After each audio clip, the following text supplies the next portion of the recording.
Thursday, February the 22nd, guys, this is head coach Timmy Thresholds here. We have a singlet to do today. Not entirely uncommon, but I know it's nobody's favorite thing to do. And yet this has been a bit of a gut check week, and so I think the bottom line is we've pretty much done a singlet every 2 cycles, dating back for a while now. Don't check my math on that. It just feels right. And on Thursdays, what we talk about all the time is your ability to sprint, and yet it's still CrossFit, so we try to elicit a sprint from you, but by doing CrossFit movements. So we'll have a bike in there to kind of get you tired and to help aid in that stimulus.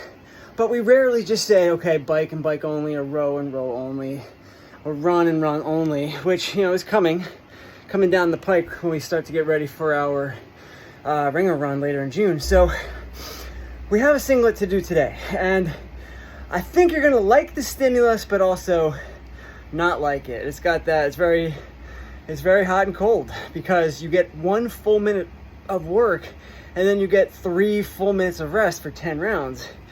The last time we did this, I think it was September. Check the notes. I forgot to consult them before making this video. But the last time we did something similar, it was 30-second bike sprint and then 1.5 minutes rest. So we're just doubling all of those things today, which, great, 3 minutes of rest, but also not great, full 1 minute of sprint. Can you go your fastest possible in the course of a minute?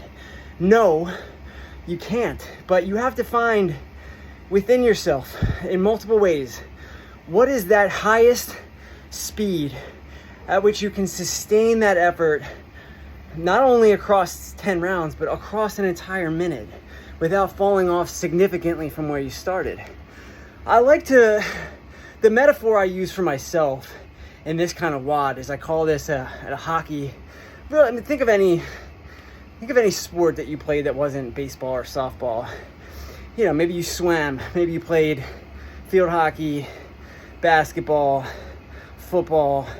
I go with hockey because that was sort of my thing. Lacrosse was similar. It's always this. Yeah, we have lacrosse and hockey are shift sports. So you play a shift. It's usually less than a minute, but you got to go as hard as you can for that minute.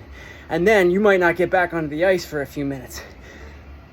That's exactly what this workout is. So there's really you don't get anything from your shift if you're not going as hard as possible. Right? I'm not saying go to failure, fall off the bike, but I am saying go really, really hard. And there's not much else to it than that. That's all the workout is.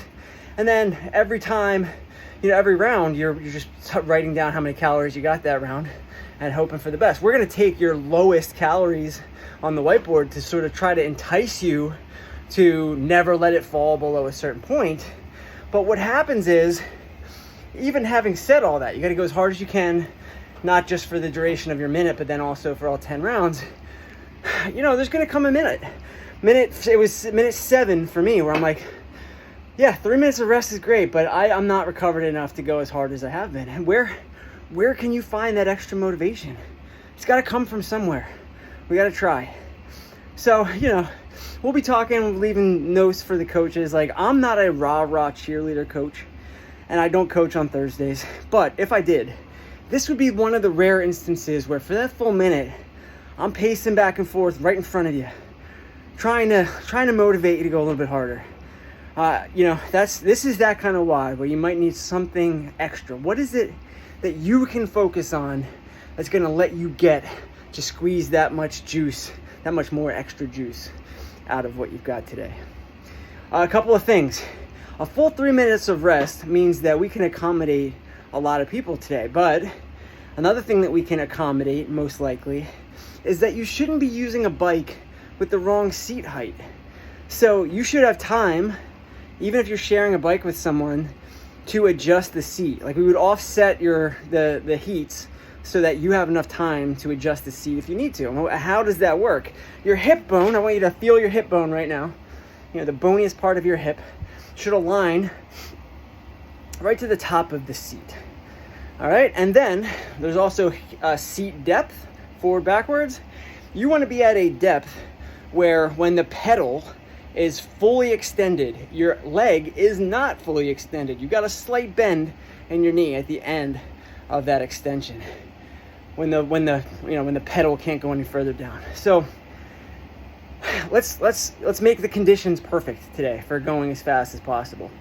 And honestly, enjoy this stimulus. Maybe not enjoy it, but recognize how it's different. Because yes, we're looking for intensity every WOD all the time, even though, we say, intensity is a thing that should be moderated and modified and not experienced every single day.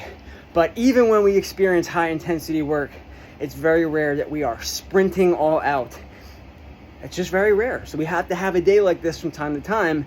So I hope we get a lot of people to come and do this one, because it's such a rare stimulus to actually achieve and to be able to entice out of you with just one movement. All right, guys, do your best to enjoy this one.